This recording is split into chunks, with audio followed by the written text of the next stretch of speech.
Ruth. Ruth என்பதற்கு தோழி என்று அர்த்தம். சபிக்கப்பட்ட மோவாப் தேசத்து ஸ்திரீதான் இந்த ரூத். எலிமெலேக்கு மற்றும் நகோமியுடைய மருமகள்தான் இந்த ரூத். மக்லோனின் மனைவி. அதாவது ரூத்துடைய முதல் புருஷன் பெயர் மக்லோன். ரூத்தின் இரண்டாவது புருஷன் பெயர் போவாஸ். ரூத்தின் முதல் கணவன் மக்லோன் மரித்த பின்பு பெத்லஹேம் ஊரான நகோமியை விடாமல் பற்றி கொண்டே இருந்தாள் இந்த ரூத். வார்கோதுமை அறுப்பின் துவக்கத்தில் நகோமியும் ரூத்தும் பெத்லஹேமுக்கு மோவாபிலிருந்து வந்தார்கள். அங்கு போவாஸ் என்பவன் எலிமெலேக்கின் உறவின் முறையில் மிகுந்த ஆஸ்திகாரனாயிருந்தான். ரூத் போய் அவன் வயல்வெளியில் அறுக்கிறவர்கள் பிறகே பொறுக்கினாள். போவாசிடம் அறிமுகமாகிறாள் கண்காணி மூலமாய். ரூத் போவாசை விசாரிக்க, உம் கண்களில் தயை கிடைத்தது என்கிறாள் இந்த ரூத். இஸ்ரவேலின் தேவனாகிய கர்த்தருடைய செட்டைகளின் கீழ் அடைக்கலமாய் வந்த ரூத்துக்கு நிறைவான பலன் கர்த்தராலே கிடைப்பதாக என்று போவாஸ் அவளை ஆசீர்வதிக்கிறான். வயலில் நடப்பவை எல்லாவற்றையும் தன் மாமியிடம் அறிவிக்கிறாள் இந்த ரூத்.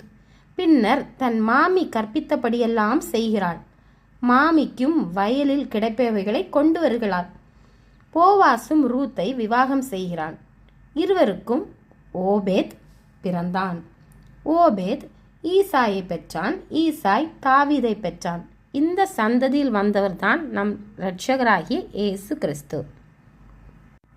இந்த ரூத் சரீரத்தின் தொகுப்பு. இந்த ரூத் சரீரத்தின் மூலம் தூரமாயிருந்தவர்களுக்கும் ரட்சிப்பு கிடைத்தது என்பதை அறிந்து கொள்ளலாம். மனம் திரும்பி வரும் ஒவ்வொருவரையும், அது யாராயிருந்தாலும் சரி, தம் கரம் நீட்டி அணைத்து தம் அண்டை சேர்த்து கொள்ள தேவன் அன்பு நிறைந்தவராயிருக்கிறார் என்பதையும் காட்டுகிறது.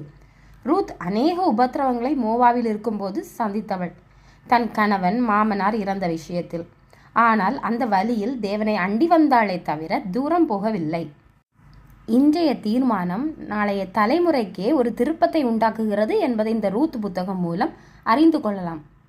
And also it teaches us our past is not our future. கர்த்தர் நினைத்தால் யாரையும் எந்த சூழ்நிலையிலும் பயன்படுத்தலாம் என்பதையும் காட்டுகிறது. மக்லோன் என்னும் முதல் கணவன் மரித்த பின் ரூத் போவாஸ் என்னும் வேறொருவர் உடையவளானாள்.